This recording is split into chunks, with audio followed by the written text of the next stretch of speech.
politique na po na émission buy jox ndaw yi kàddu ñu ñëw taxaw exprimer wu expliquer wax yan point ak yan solution la ñuy def pour mën a am benn sorte de crise selon seen gox wala Sénégal nekkatul émission bi woo politicien yi mu ñëw toog di dige mais déedéet kii politicien bu bees bi la di Sénégal soxla day ñëw wax naka la ñuy def ak yan yoon la ñuy jël pour génn ci guute gi nekk.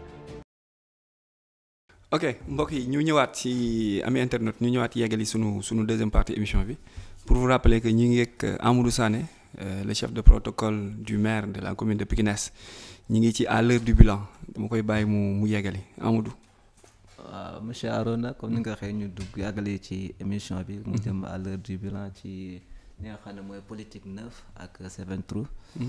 te comme tey ci tënk rek balaa ma àggali ci lu ñu njëkkoon a wax mu jëm ci wàllu santé bi ak tuuti ci wàllu budget bi ak nu muy doxee di fàttaliwaat population commune Pikine Est ne comme ni ma ko waxee rek budget moom ak noo ko mënti xayma investissement ak li nga xam ne moom mooy fonctionnement dafa war am équilibre te ci loolu buñ ko waxee loolu moom moo tax ñu mën a wax ne ñun ci lu ñuy amee ci koom-koom maanaam su fekkee loolu kese lañ sukkandiku woon maanaam li ñu jëf yëpp te ma tàmbali ko wax ci wàllu santé duñ ko jëf léegi su ma waree dugg ci wàllu éducation li nga xam ne moom lañ def ci wàllu éducation parce que tey maire bi dafay def ne chaque année ànd ci ak conseil municipal yi ak ñu mu ci war a àndal yëpp subventionné écoles yi lu jëm ci 10 millions ci fourniture scolaire ñaareel bi mooy dina leen doter en matériel pédagogique li nga xam ne moom mooy écoles yi fa nekk su weesoo loolu aussi tey jii nii day gunge ndaw ñi ci écoles yi lu jëm ci cantine scolaire yi mu installé ci écoles yi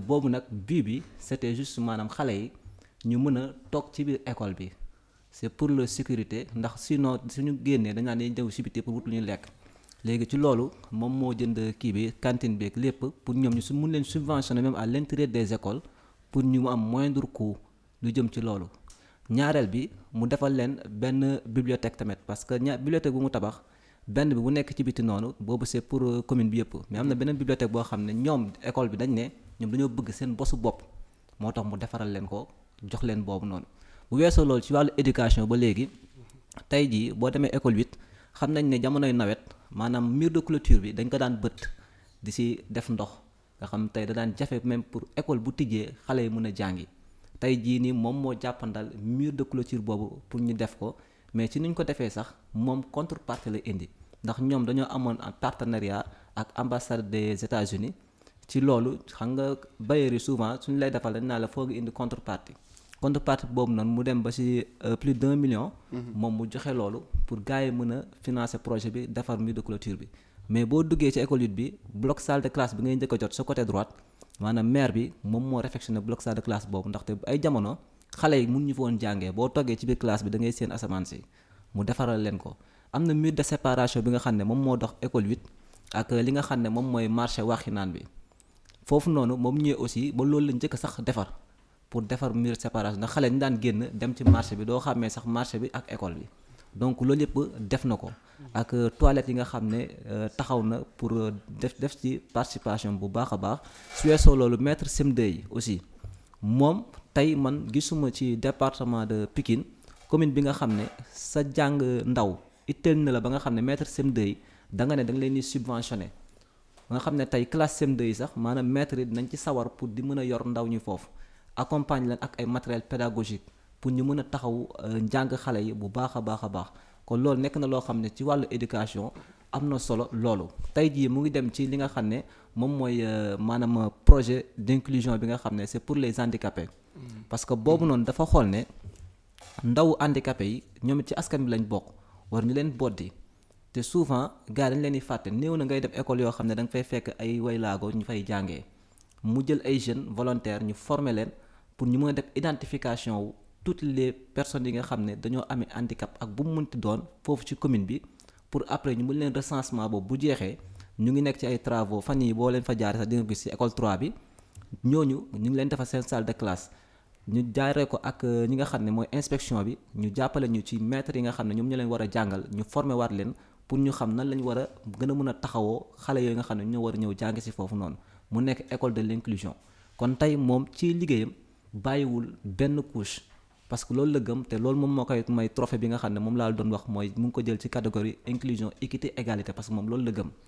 parce que Pikine Est moom mooy commune bi nga xam ne moom maire bi ba mu ñëwee lu mu njëkk a def dafa def document de planification xam nga tey comme le président Macky Sall ni ñu koy waxee nu mu amee le plan Sénégal émergent nga xam ne loolu ci ngay sukkandiku pour xam fan nga jëmee sa commune moom loolu la njëkk a def document boobu moo ko permettre li ma waxoon ci wàllu santé bi mun koo def mën a def diagnostic bi xam fan la ko fekk pour indi ay amélioration de même chose ci wàllu éducation aussi noonu la def parce que acteurs yëpp lañ ci woowoon ci boobu moo xam bàjjenu gox la imam la délégué de quartier nga maanaam yenn représentant ASC yi ñoom ñëpp ñu ñëw teewee ko ñu waxtaan lan mooy suñu problème jafe-jafe askan bi ñoom ñu joxe ay proposition mu sukkandiku ci plan de développement communal boobu pour defar li nga xam ne loolu la def ci wàllu surtout éducation bi aussi lim naa ko léegi mais su ma jógee ci wàllu éducation aussi.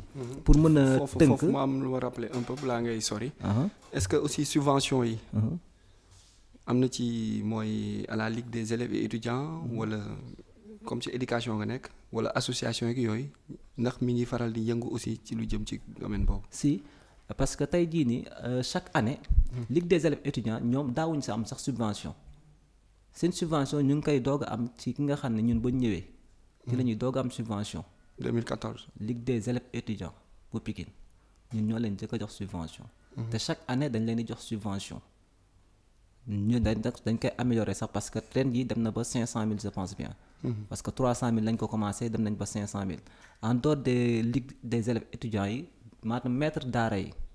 ñi nga xam ne ñoom ñoo yore wàllu kii bi njàngum daara gi. xam nga ñooñu souvent ñu leen di boddi boo fàttalikoo sax 2014 ñoom dañu waxoon ne dañuy dem defar seen benn liste pour dem élection mais tey jii nii yaakaar naa ne waxatuñ lu jëm ci loolu. ndaxte gis nañ seen bopp ci gestion bi nga xam ne moom la commune bu Pikine Est mairie bi amee mu jëm ci ñoom ndax mu ngi leen di bàyyi xel bu baax te ñoo doon def benn collectif lañ taxawal ñoom ñi nga xam ne ñoom ñoo nekk ci daara yi te chaque année ñoom te dañuy jot seen i subvention lu jëm ci loolu te bu weesoo loolu seen bépp activité aussi maire bi daf leen di gunge ci loolu. kon moom daal ci wàllu éducation ak fànn bu mu munti doon moo xam daara la wala njàngum nasaraan la lépp mu ngi ciy taxaw ci wàllu éducation. nekk loo xam ne am na solo trop. d'accord bu ñu déggee li ñu wax ni ko bu ñu ko mënee résumer en quelque sorte mooy côté éducation mi ngi def subvention. mi ngi appuyer élèves yeeg étudiants yi. mi ngi appuyer maître coranique yi. mi ngi équiper école yi. mi ngi tabaxal école la commune Pikine Est mi ngi koy tabaxal benn école inclusive. pour élèves yi nga xamante ne dañuy dem ak ay laago. mi ngi subventionné aussi maître CM2 yi. d'après li nga wax comme bilan ci côté éducation bi. bi maanaam bu ñu la déggee côté boobu il a très bien réussi wala il a bien réussi. jàpp nañ ni fournitures yi ñi ngi dem fi ñu war a dem. élèves yi ñi ngi am li ñu war a am. maîtres yi aussi ñi ngi jot li ñu war a jot d'après li nga wax mooy kenn manqué wul dara. bon duñ ne kenn manqué wul dara parce que ñun suñu mbébét ci boppam. atteindre guñ ko mais jéego ñu ci def c'est considérable. ok ndax dañuy wane rek ne éducation nekk na loo xam ne ñor nañu loolu moom moo waral ñuy def effort yooyu noonu yépp te tey li ñuy wax maanaam njàng ak paj loo ci def doyul. formation loo ci def doyul. moo tax toujours ñun ci li ñuy wax mooy li nga xam ne moom lañ fi def. nga xam ne loolu nekk na ay jéego yu jëm ci kanam ndax ci yooyu lañu war a mën a sukkandiku pour suñu ëllëg suñu askan mun ñoo juger xam ne mba xam ñun lu ñu def doy na leen wala doyu leen waaye yaakaar nañ ne daal def nañ ci ay efforts yu mag a mag ci fu ñu ko fekk ak tey jii liñ ci indi comme contribution. d'accord mais aussi beneen côté pour ñu terminer côté éducation bi. dama déggul ci sa bilan fi ngay expliquer nga wax aussi à part subvention wu étudiants yi. comme des activités extra-professionnelles comme yu mel ni ay séminaires de renforcement de capacité. ay ateliers de formation. yu nga xamante ni c'est purement étudiant. wala association de cadre de réflexion yi nekk au niveau de Pikine Est. xam nga aussi dañ leen di dugal ci côté éducation wala da nga leen di yóbbu ci formation. non ñooñu dañ leen bëgg a yóbbu ci. formation waaw léegi parce que tey jii xam nga éducation toujours bu ñu koy wax sax dañ koy lëkkale ak formation. ak xale yi d'habitude sax sûrement ok léegi nag ci wàllu formation boobu noonu. tey jii ne xam nga bibliothèque bi nga xam ne moom lañ tabax. ci kaw moo nekk bibliothèque mais ci suuf salle informatique la. ci loolu maanaam am na 240 jeunes yi nga xam ne dañ leen former ci wàllu informatique. loolu nag bañ koy def ni ñu ko defee mooy dañu ne association bu nekk mu yabal 5 jeunes yooyu noonu lañ jël dajale leen mu toll ci 240 jeunes ñu former leen ci wàllu TIC bi maanaam li nga xam ne moom moo jëm ci wàllu informatique infographie multimédia ak yooyu ay design ak yooyu ñu former leen ci loolu bañ pare ñu jox leen seeni attestation parce que loolu lu muy indi mooy tey au moins bu fekkente ne mënoo leen jox xëy mais ils seront maanaam tey ëllëg bu ñu demee feneen dinañ am ci wàllu employabilité dina faciliter seen insertion peut-être ci certains domaines kon loolu nekk na loo xam ne lu am solo la. te ci loolu ba léegi ci formation boobu noonu. loolu projet la fonds propre la. subvention la appui la wala lan la. non loolu dafa nekk loo xam ne am na si loo xam ne formation boo xam ne fonds propre la mais am na si formation yoo xam ne yooyu da ngay nekk en partenariat da ngay lëkkaloog ak ñi nga xam ne mooy ci projet parcours bi. dañu am projet boo xam ne projet parcours la ak les italiens tey ñu siy jàpp te comme toujours li ma la wax mooy faire partenaire moom toujours da ngay am contrepartie boo xam ne yow da nga koy indi ñoom ñam loo xam ne dañ la ciy gunge léegi ci loolu waa ISI sax ñoom ñoo leen doon defal formation boobu mooy jeunes yi institut boobu moo leen doon defal seen formation. voilà mu nekk loo xam ne tey amal na leen njariñ amal na leen solo trop ci wàllu formation des jeunes ci 240 yi mais su weesoo loolu aussi tey ci wàllu formation ba léegi dafa am 25 jeunes yi nga xam ne dañ leen jël former leen li nga xam ne moom moo jëm ci métier maanaam maintenance ak kiiwu panneau solaire. voilà installation et maintenance bu panneau solaire 25 jeunes yooyu maanaam 5 yi ñu ngi leen former sax Louga kii bu ñuy wax Pharma moom moo leen former 20 yi ñu ngi leen former maison de la femme. ba ñu paree ci loolu dañ leen former dañ leen regrouper en start-up maanaam pour mun leen gunge ci financement pour ñu mën a ubbi tey jii boo demee maison de la femme di nga fa fekk ñi nga xam ne finance na leen ci loolu ñu ubbi di liggéey ay jeunes yu nekk foofu ci wàllu maintenance ak installation panneau solaire ci wàllu formation boobu noonu ba léegi li nga xam ne moom mooy bépp groupement bu nekk ci commune de Pikine Est jël nañ maanaam seeni njiit. fu mu formé leen groupement de femmes yi parce que jigéen ñi aussi ci la ñuy bokk. c'était soo gisee mooy tënk nii parce que temps bi lay ragal. mu dab ma. léegi ci loolu noonu maanaam dañ leen ci dugal groupement de femmes yooyu noonu ñu former la ñoo ñëpp ci wàllu nan nga yoree koppar ak nan ngay fexee pour développer li nga xam ne moom mooy kuréel bi nga xam ne moom nga ŋànk. loolu mu nekk loo xam ne am na solo. mais su weesoo loolu aussi handicapés yi sax ci boppam dañ leen indil formation tamit ñoom it. handicapés yi ñu ngi leen former aussi ci bibliothèque municipale bu nekk foofu nga xam ne tey jii nii. handicapés yi ci wàllu informatique ci wàllu infographie multimédia aussi lañ leen former. bañ paree financer leen aussi parce que ñun dañoo def système boobu dañ ko jël maanaam tey bu ñu la former dañuy xool les meilleurs parce que critère de sélection tey dafa nekk loo xam ne dafa baax ci réew. pour que nga am performance. pour que ndaw ñi maanaam kujjee boobu ñuy def dafay indi góorgóorlu ak performance ci commune bi. moo tax tey ñu jël ci ñenn ñi ñu financer leen accompagner leen ci forme de start-up jigéen ñi aussi lu toll ci 25 groupements ñoom tamit dañ leen jël former leen lu jëm ci wàllu maanaam transformation fruits et légumes bañ leen former ba pare dañ leen ubbil benn unité de transformation fruits et légumes boo xam ne mu ngi maison de la femme te ci unité de transformation boobu na nga xam ne moom lañ leen defaral tey jii ñoom du ñu fay ndox du ñu fay courant te du ñu fay local bi nga xam ne moom lañ nekk.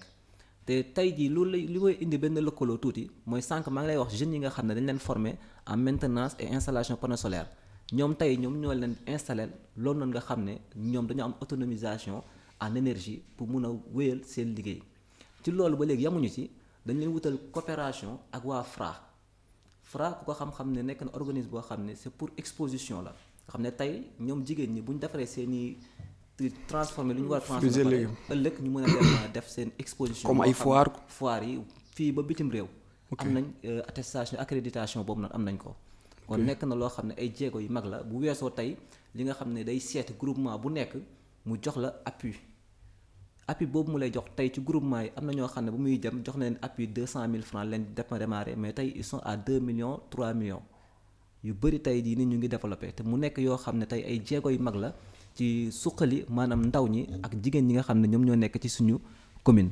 d'accord ci côté formation bi côté formation bi waaw après da ngay ñëwaat ci lan moo la dese social bi santé. jeunesse sport. d'accord xam naa ni on aura un peu de temps tey incha allah. léegi sax je dirais pour terminer. donc je reviens un peu ci côté formation bi. ñu def quelques approches. si quelques reproches si possible. parce que on s'est dit que ni comme bilan la te émission bi politique neuve la. mooy comme ni nga koy waxee. tu viens pour apporter des solutions. de sortie de crise. mais avec des idéaux mais voilà avec des idées yi nga xamante ni c'est très structuré. tey dans le domaine de la formation au niveau de la commune de Pikine Est, d'après nos recherches on a vu que il y a un côté bu nga xamante ni mairie bi wala municipalité bi daf ko xaw a raté un peu. fi mu ko raté mooy tey boo jëlee ñi nga xamante ni ils ont été formés en panneaux solaires. en électrification. réseau et installation panneaux solaires. ñooñu tey quand tu les revois nga laaj leen fan la mujjee ils te diront rien de concret. avant même loolu sax quand tu reprends le projet parcours que tu viens de dire léegi avec les Italiens. ñu defoon collaboration ak association bu tudd Black Star. à hauteur de plus de 60 millions de francs CFA. qui devrait constituer à former plus de 200 jeunes, 240 voire 250 jeunes. Pas seulement en informatique, mais en coupe, couture, informatique, et multimédia et autres. Taï, parmi ces 250 au départ, à l'arrivée, moins de 40 ont reçu l'attestation. Ont terminé la formation. Attends, je termine. Sur les 250 jeunes, moins de 40 ont reçu leur attestation. Donc, du coup, même sur la base de sélection, les jeunes devraient avoir au moins 28 ans. Ils ne devraient pas avoir plus de 28 ans. Moins de 28 ans, sur la liste, il y avait des jeunes de 35 ans, de 40 ans. On est à l'heure du bilan. L'INI, c'est des choses c'est à vérifier. C'est à vérifier. Non, non, je vais expliquer côté formation. Mais laisse-moi terminer au moins. Non, je vous laisserai terminer, mais c'est moi, mais tey jii nii xam nga ñoom ñëpp seen attestation. ci jamono ja ma nga fa. xam nga dafa am des fois da nga def cérémonie de remise des attestations nit ki bu ñëwul noo ko koy joxee. d'accord lan moo tax ñëwul. loolu moom lañ ko war a laaj parce que l'essentiel mooy ñun. mébét bu ñu am pour maanaam taxaw suñu ndaw fex nañ ba créer cadre boobu wuti ay partenaires taxaw leen ci ay formation xam-xam bi moom kenn mootu koo jëlee si ñoom. mooy fexe nañ ba former leen ko. léegi formation boobu ñu leen formé dañoo jël ñenn ci ñoom ñu defal leen ñu regroupé leen en start-up pour ñoom ñu mën a doxal seen bopp mën a am benn entrepreneuriat autonomisation seen wàllu bopp. mu am ñeneen ñoo xam gannaaw mënoo absorber lépp. ñooñu loolu mën na leen jariñ pour feneen ne serait-ce que l'expérience qu'ils ont reçue ci mbir mi ak ëllëg tey jii maanaam attestation boobu ngi ñuy jot bu ëllëgee mu servir leen quelque chose. loolu moom moo am ci wàllu bi nga doon wax naan tey ba léegi dëgg la. parce que tey am ñoo xam ne formé nañ leen en couture. muy 40 jeunes filles. yoo xam ne couture stylisme mode. yoo xam ne dañ leen formé. ñu bokk ci loolu am na te ñun ñëpp jot nañ seen attestation préparé ñooñu bañ leen formé sax dañ leen financé en taxi. ñenn yi ñu ngi tijji seen seen bërëb maanaam centre commercial bu Caaroy. am na ñeneen ñoo xam ne ñu ngi di seen bos boo demee ci maison de la femme ci ginnaaw noonu fu ñuy raxasee oto yi di nga leen fa fekk. kon nekk na loo xam ne lu concret la. mais lenn moom moo am mooy xam nañ ne formé nañ leen ñenn ñi parce que critère de sélection dafa baax parce que mënoo jël ñëpp nga xool ñi nga xam ne ñoo ci gën a xarañ nga jël ñooñu accompagner leen ñeneen ñi seen xam-xam gi feneen bu ñu mën dem dina leen mën a jariñ loolu laa bëgg ñu comprendre ko. si leer na ba tey maa ngi sur la même lancée. dama ni. Si ce bilan nga nekk bilan da nga wax plus de 240 jeunes ont été formés. ma ne la à l'arrivée au départ ils étaient 240 inscrits. Mais à l'arrivée xam nga le problème c'est pas un problème pikinois mais c'est un problème général c'est un problème sénégalais. Le problème c'est quoi? C'est un problème de suivi évaluation. tey les 240 jeunes. mënoo leen natt mënoo leen téye parce que ci biir avant ñuy jeexal formation bi ñii bàyyi nañ ñii ñëwutuñu. ñii gisuñu seen bopp ci formation bi ñii à l'arrivée lañ doon xaar après financement bi amuñu ko. yow da nga bëgg a wax ne maanaam tey suñu ndaw Pikine. wala suñu ndaw ñi ñoom ñoo matut. déggoon ma la c'est un problème général. kooku bu ko delloo ndaw yi donc booy wax bilan. neel 240 lan au départ. non. mais à l'arrivée amoo 40. non xëj na yow les chiffres sont là. xëj na yow da nga naan ma yow li nga bëgg a dégg. non pas li ma bëgg a dégg li am laa lay wax. xam nga projet bi nee naa la parcours d'un jeune créatif la. entre 3 villes Abidjan Pikine Est ak Louga.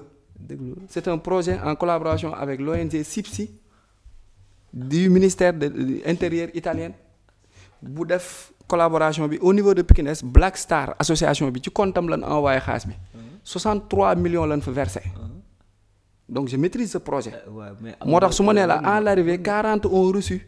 du ma ne sur les 240. du ma ne da nga ko maîtriser mais bon du ma si attardé wu parce que tey dese na yoo xam ne war naa ci mën a wax. d'accord léegi ma terminer ci panneau publicitaire réseau bi. mooy beneen formation en réseau. à l'heure du bilan. ci boo yi ñu formé en maintenance ak panneaux solaires et autres.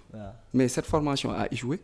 lu tax nga xoolal lamentablement cette formation a échoué. fan nga ko teg. tu pourras sur les 25 jeunes les 20 de Pikine. les 20 de Pikine. doo ci génnee benn jeune. ça non xaar ma ça on va indexer directement. déggoo li ma la wax dama ne la. le chargé de la coopération. non xaaral de la commune. attends monsieur Diallo su mu juumlee. monsieur Arona. ak la coopération italienne. monsieur Arona s'il vous plaît dama bëgg a xam lenn. on est dans un bilan. da nga toog en tant que un animateur d'émission. bi nga xam ne tey. et acteur les deux à la fois da nga bëgg qu'on débat entre nous selon li ngay wax ñu wax si ma mën a xam sa position par rapport ak samay réponse mais lu ma ci mën a xam. d'accord ma tontu la ci loolu nga ma wax. am na jeune boo xam ma tontu la ci loolu nga ma wax tey dañuy yeewoo Pikine Est te tey malheureusement wutal ko seede peut-être mën na yomb mën na bañ a yomb mooy yow nga xool kenn ku la doy ma xool kenn ku ma doy ñu ànd ma ne la jeune bi ci la bokk Pikine Est la dëkk wala dëkku fa. boo ne ma waaw ñu continuer. léegi comme tu m'as fait parler baal ma wax. bismillah mën nga wax mais aussi nga jàppale ma ci lenn mooy on est à l'heure du bilan. nga may ma parce que moo tax comme bilan la comme point bilan la moo tax man la baal ma terminer ci point boobu on avance. bismillah formation panneaux solaires yi. man j'en faisais partie. On était 20. On a fait la formation sur 2 mois presque. ONG bi doon def formation bi. C'était des Sénégalais. Le coût du financement. Maîtriser naa ko. parce que man maa porté woon la parole des 20 jeunes yi defoon formation bi. bismillah maa ngi déglu ba léegi. Aucun parmi nous, je dis bien et je maîtrise mes mots, n'a bénéficié 1 franc de cette formation. Et je défie qui? Je défie non seulement la municipalité, mais la coopération italienne. yow da ngaa neex quoi xanaa da nga neex parce que yow.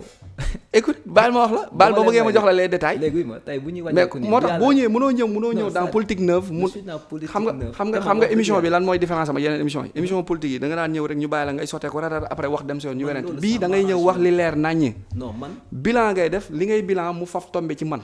moom laa dama ne xam nga lu moo tax nga wax bilan ba pare man la projet boobu noonu amut. xam nga tax ma ñëw surtout man ma sawar ñëw jàkkaarloo ak yow dama xam ne da ngay yeewoo fu ngay yeewoo. moo tax man la li ngay wax ni ma def loo xam ne tey leer na ma ne tey li ngay wax ni xaaral ma wax la rek dama ko xam. oui ma boo defee ndànk rek ñu juboo ci ñu déggante dama ne la yow boo paree nii xaw ma dafay nekk loo xam dañ koy cabaxal après ci émission bi ma ànd ak kenn ci yéen ñu dem foofu rek ma ne la kii ma xam ci la bokk rek mu jël ko soit leen réponse loolu leen nekk waaw wala nga ne déedéet non wax ma la man ci 20 jeunes yi laa ci commune bokk bi ngay yeewoo ci 20 jeunes yi laa bokk. waaw léegi kon yow xam nga bokk nga ci. xam nga ñaata la ñu waroon jox 1 million la ñu waroon financé après bi ñu paree pour mettre en place start-up bi ñu dem chambre de commerce APIX wut registre de commerce ak NINEA. bon léegi parce que xam naa ne maa ak yow. après finalité bi xam nga nu mu mujjee 525000 te 525000 benn jeune moo ko am muy Ma Aydara en informatique 19 autres jeunes yi. qui doon def formation en saponification ak les autres ñu doon def sur les panneaux solaires ak installation réseau. bon léegi n'ont rien obtenu jusqu'à présent te projet boobu c'était en 2018. léegi xaaral ma ñëw. bilan la ñuy wax bilan la ñuy wax mais xaaral ma ñëw. man dama allez-y bilan boo xam ne wax dëgg yàlla tey jii. xam naa ne waaw il nous reste 15 minutes au soir du 23 incha allahu rabbi dinañ xam ba xam am naa bilan wala. yàlla baax na. mais de toute façon tey man li may wax yëpp c'est des choses concrètes et c'est des choses yoo xam ne war nañ ko saluer parce que au moins ça prouve que. maanaam municipalité bi comme keroog un jour juste maa ngi ko doon wax kii di ko waxtaanee souvent naan leen tey jii ni maanaam moom. doomu aadama amul kenn kuy wax ne sa liggéey lépp dafa ñoŋ. effectivement te nit ñi nag man je comprends leur critique. leur critique mooy dañuy xaar loo xam ne yàlla mi ko mën ci boppam defu ko et je comprends cela moo tax man dama attardé wu si yenn yi. l'essentiel mooy damay xam ne lii nekk na jéego boo xam ne askan bi soxla na ko. jéem naa ko mettre naa ko sur place te tey bëri na loo xam ne nit ki dana ko bëgg a critiquer sax te du xam ne suñu taxawee sax seetlu dëgg la responsabilité sera partagée yaa ngi comprendre léegi non formation bi moom wax dëgg yàlla réussite la léegi par rapport aux jeunes ndax ñun suñu jeunes yi dañ ñoo non kooku il fait un excellent travail boo xam ne tey wax dëgg yàlla. ces jeunes sont là non ci côté boobu moom wax dëgg yàlla jeunes yi moom macha allah fexe nañ ba nga xam ne gis nañ seen bopp ci maanaam bilan bi. léegi ma dem ci li nga xam ne moom mooy sport parce que tey jii nii ci wàllu sport aussi fu ñu fekkoon subvention bi c'était à 250 000.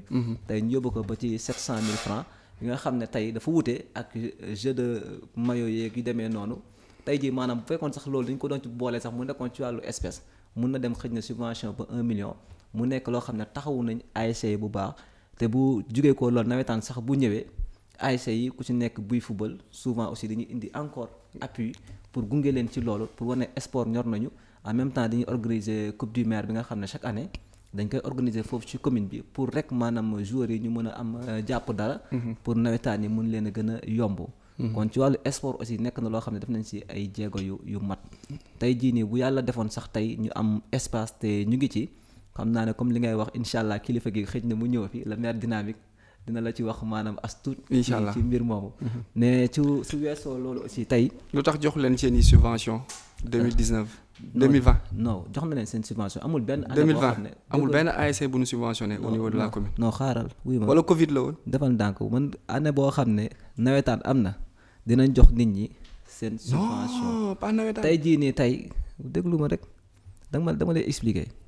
xam nga tey lu ci am mooy lu am solo pour man bu ñuy waxtaan.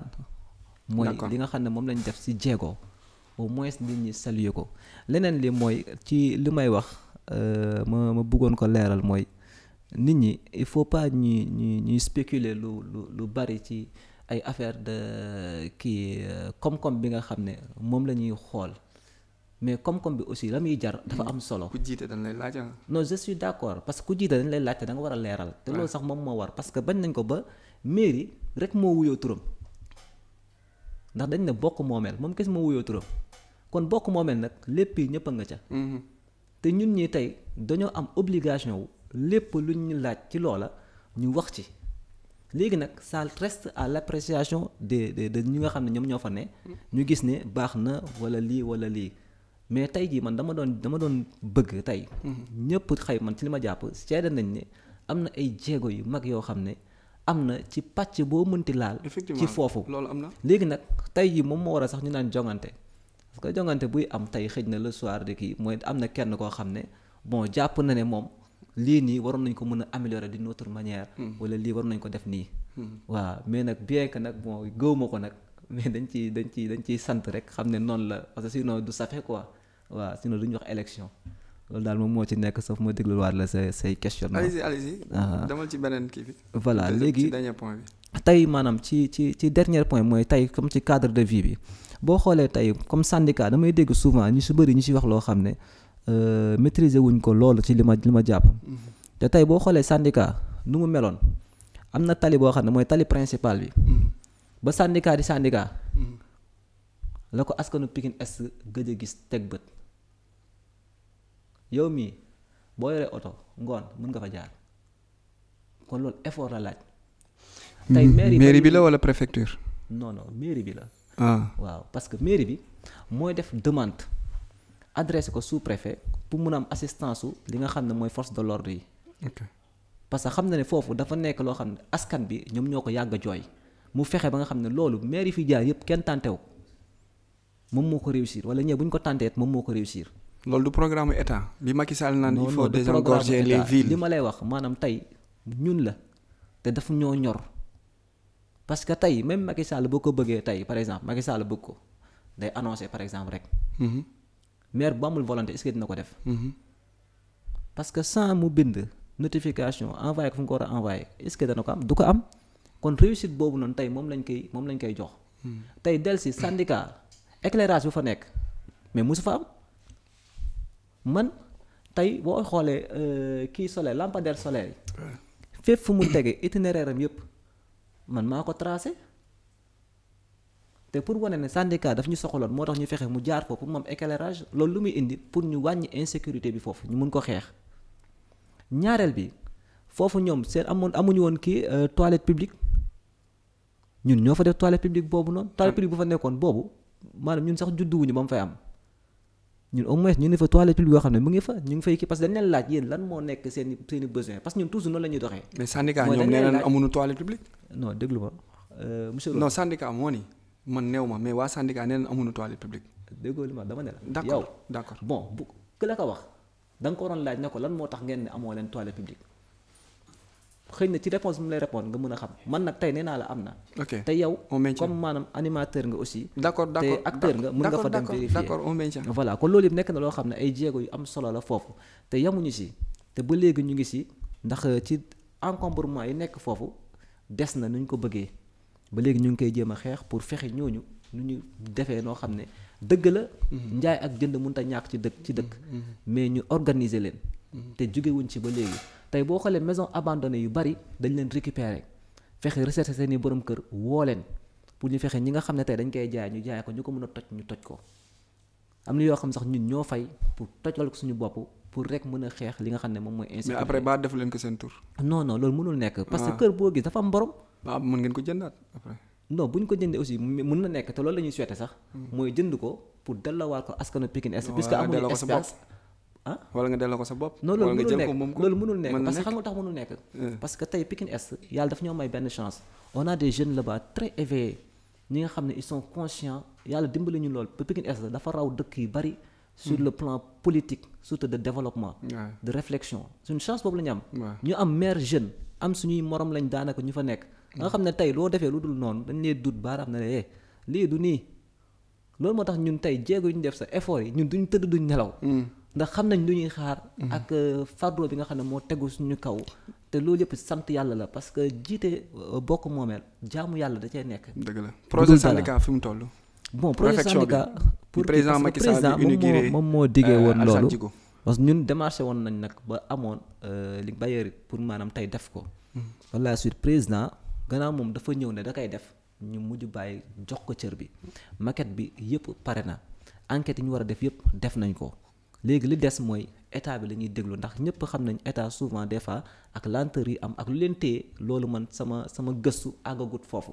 waaye xam naa ne mu ngi teg quelque chose boo xam ne président il s'y tient te incha allahu rabbi bu yàlla mayee gudd fan ak wér danañ ko fekkee. Il y a des spéculations qui disent que l'argent a été versé dans les comptes de Pikine Est mais malheureusement l'argent n'est plus là-bas. Des spéculations qui disent ça lan nga ciy apporter. Comme vous le dites c'est des spéculations. nee nañ xaalis bi bon à hauteur de plus de 30 millions la. cabinet bi waroon def réflexion bi étude bi ak réaménagement marché bi yëpp. cerise sur gâteau l'argent a été partagé. ku lay wax sax ne 30 millions la kooku ñun Pikine Est la yàpp. ñun syndicat nu mu toll. non ñu war ñu ko defal di ñu wax 30 millions. étude j'ai dit. même bu dee étude la 30 millions. tey ça suffit largement pour faire l'étude. oui mooy syndicat bi ni ñu ko bëggee ñun tey. dafa war a nekk foo xam ne fa la ñuy jaar comme ni nga koy waxee acte 3 bi ñaan yàlla ñu bàyyee ñu ko. maanaam Pikine Est ku fay yeewoo sa revenu nga koy sentir wala ngay sentir sa formation sa njàng sa cadre de vie nga koy sentir parce que loolu après ça générera beaucoup d'argent yoo xam ne mën na nekk suñu njariñ. kon xaalis bi lekk nu ko. non état bi moo ko versé c'est-à-dire tey xaalis daf ci amul sax xam nga tey lu nga wax toujours la rek man li nga wax gars yi dama ne man noonu gars yi moom dama yaakaar ne day tëdd di gént buy xëy di ko nettali. waaw mais loolu yëpp nekkul loo xam dafa am parce que même tey jii nii tey da ngay dégg par exemple comme Pikine Est ñu naan la am na lu toll ci ay ñaar fukk ak juróom-ñaari jàkk ñeenti juma et cetera mais Pikine Est 18 moo fa nekk. wala 17. 18 la c'est-à-dire gars dañuy fàttewaale jumaaw kii bi sëñ Touba bi mooy kër sëñ Touba bu nekk noonu ci ginnaaw mairie bi noonu.